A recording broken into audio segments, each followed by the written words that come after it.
previous lecture, we discussed regarding perfect competitive market, monopoly and oligopoly. Today I am going to deal with monopolistic competition. We should know what is monopolistic competition, what are the different features of monopolistic competition. This market is considered as a realistic market. So that is why knowing regarding this particular market is a very important thing for us. E.H. Chamberlain introduced this concept in his well-known book, The Theory of Monopolistic Competition, which was published in 1933. So what is monopolistic competition? What are the different features of monopolistic competition? We should know regarding it. Monopolistic competition means a market condition where there are fairly large number of sellers and buyers buying and selling close substitute products which are differentiated to each other. That market is considered as a monopolistic competition. It means that a market where fairly large number of sellers are there, fairly large number of buyers are there. Fairly large number of sellers means sellers should be more than oligopoly market but less than perfect competitive market. Buyers should be more than oligopoly market but less than perfect competitive market. That is considered as a fairly large number of buyers and sellers. These two guys, it means these two forces, buyers and sellers, buy and sell what kind of product? Differentiated product, which is close substitute to each other. Differentiated means whatever the product all these sellers are selling in this market never remains the same one.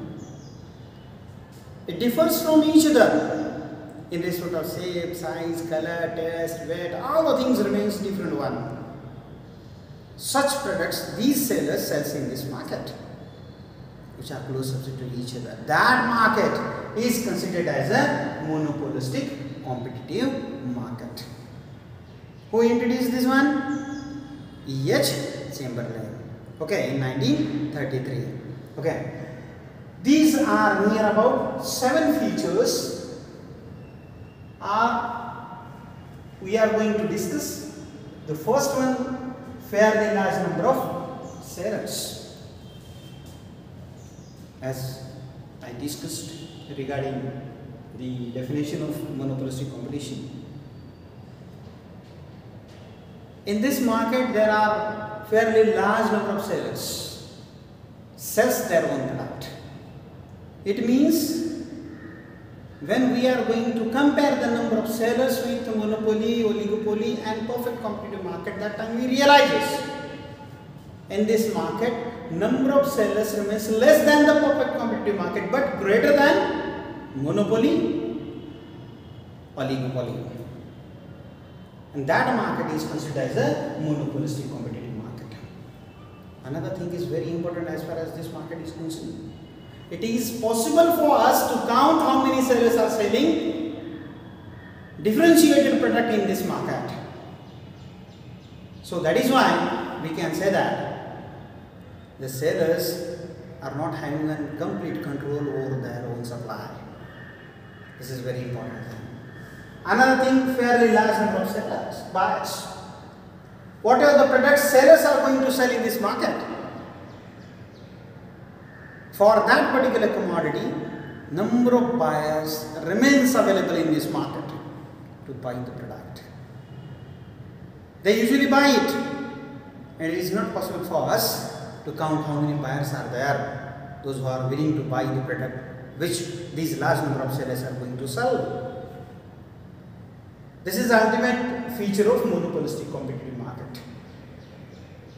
Another thing is that, another feature, that is product differentiation. What is product differentiation? Product differentiation means when the product remains different from rest of the firm's products in respect of shape, size, color, taste, packing, cover, brand name. These things differs from each other. Every product never remains the same one. Whatever the product all these sellers are going to sell in this market, that never remains the same. So sometimes we can easily call it heterogeneous product. Heterogeneity means all the things never remains the same. In this market, the sellers sells the product which is different from each other. Everyone try to exhibit their own product, how our product is different from rest of the firms. So that is why this is also a very important feature of monopolistic competition, and that is considered as a product differentiation. Products never remains the same one in respect of shape, size, color, taste, weight, perfume, packing, brand name. Okay. This is a very, very important feature of monopolistic competition. Why? Because as we know that on every seller want to earn maximum profit, and to earn maximum profit every seller try to notice. It means that every seller try to produce different kind of a product, and that produced product they want to make available for the sellers. And one thing is very important regarding the product differentiation. Why they do different product, or why they produces different one? Because producer wanted to notice the buyers. Buyers should note down one thing, our product, it means XYZ firm's product should remain a different one as compared to the competitive firms. Only then the buyers will demand the product. So that is why most of the times the sellers, when they are going to produce the product, usually keep in mind one thing: we should produce a different quality of product as compared to the rest of the firms. We should be completely different one as compared to the rival firm's product. Such type of the psychology already developed among the sellers or firm owners. And keeping in view that psychology, they produces different type of product just to attract, just to induce the customers towards their own brand, towards their own product. This is the main intention behind producing differentiated product. Why the producers, why the firms produces different kind of product? The main thing is that every customer should notice how particular firm's product is different one as compared to the rest of the firms, and by that way demand for the product definitely rises, and they will be able to earn maximum profit, and which is the ultimate goal of every producer or seller. And only for that sake, most of the firms or most of the sellers usually produces different kind of a product. Another thing is that selling cost is the very, very important feature of this particular competition. In this market, fairly large number of sellers are there. Every seller tries to sell more, and when they will be able to sell more? When they attracts the customers towards their own brand, and when they remain successful to attract the customers towards their own brand, then they will be able to earn more. It means that every firm try to sell more. It means every firm try to increase the demand for their own product. And how the firms will be capable to increase the demand for their own product from the buyer side? When they spend a lot of money on sales.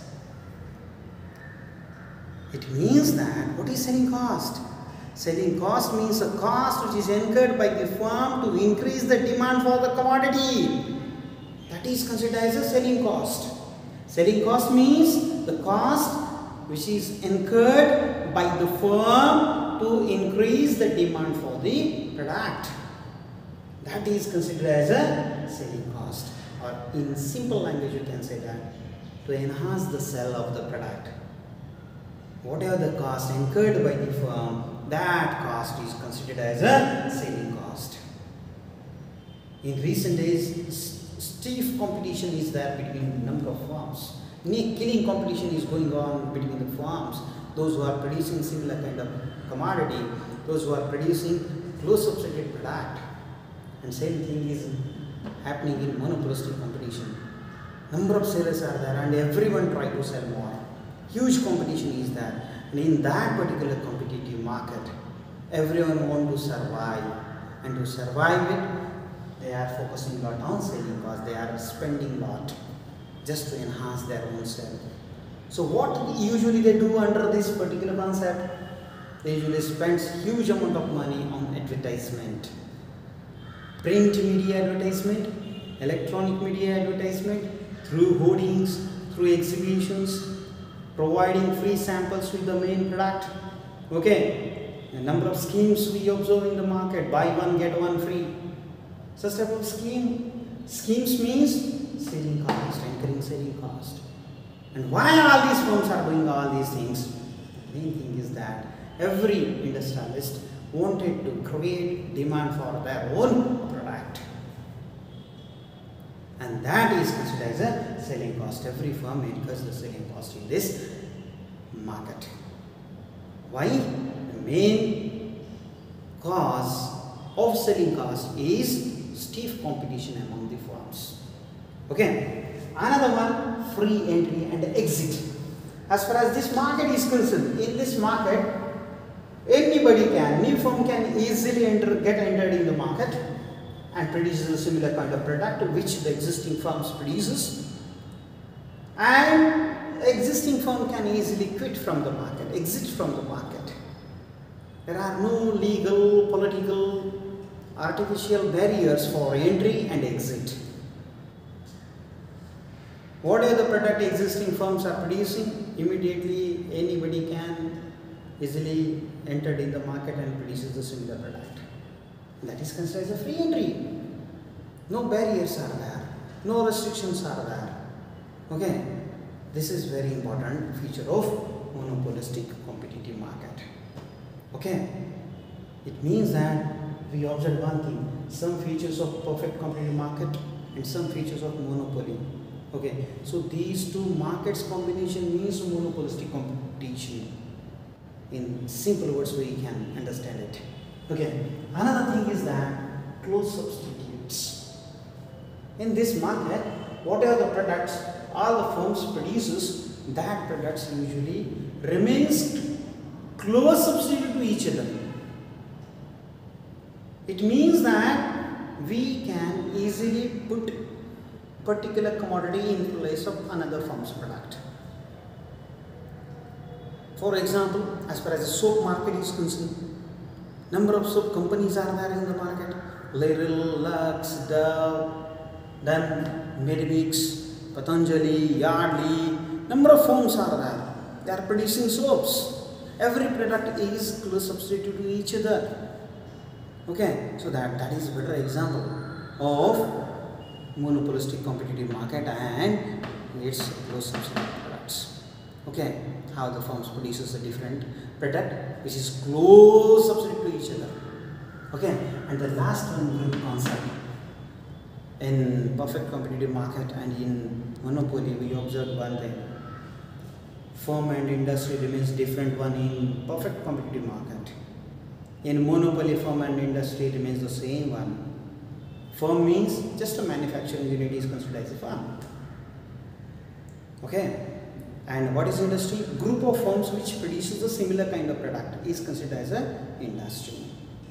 Okay. In perfect competitive market, we observe this thing. But in monopolistic competition, whatever the firms are there, that firms combinedly called as a group. Industry word never used by the experts for the group of firms which produces a similar kind of product in this competitive market. So these are very, very important features of monopolistic competitive market. Hope so you will understand all the features and its definition. Okay, monopolistic competition. Who introduced the monopolistic competition? What is monopolistic competition and what are the different features of monopolistic competition? Quick revise we can take into consideration regarding monopolistic competition. Monopolistic competition, this concept coined up by E.S. Chamberlain in his well-known book, the Theory of Monopolistic Competitive Market. This book was published by E.S. Chamberlain in 1933. And what is monopolistic competitive market? The market condition where fairly large number of buyers and sellers producing differentiated product which are close opposite to each other. That market is considered as a monopolistic competitive market. Fairly large number of sellers, fairly large number of buyers, product differentiation, saving cost, free entry and exit. Another one, availability of close substitute and group concept. These 7 features are monopolistic competition. Okay, thank you very much.